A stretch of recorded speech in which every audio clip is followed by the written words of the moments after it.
Hello guys, my name is Matthew, and in today's video I'm going to show you how you can invite someone to your Discord server via Discord application on your mobile phone. At the moment I'm using iPhone, but it's perfectly doable on any other devices. Any other of the devices, sorry. Well, first of all, from the left side of your screen, we have to pick the server that you want to invite someone to.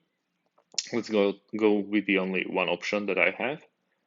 And already it's when you switch to the server, there's this big invite button underneath your name of the server. We press invite on the top side of the screen. As you can see, one invite is already sent, and we can invite the other guy as well.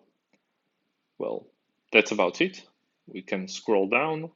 You can check if they already accepted the invite via going to the top right corner of your screen next to your server name, those three dots.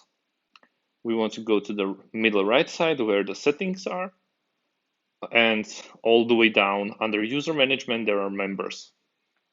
And if they accept your invite, they'll appear here on the members list. Well, that's about it. Thanks for watching, and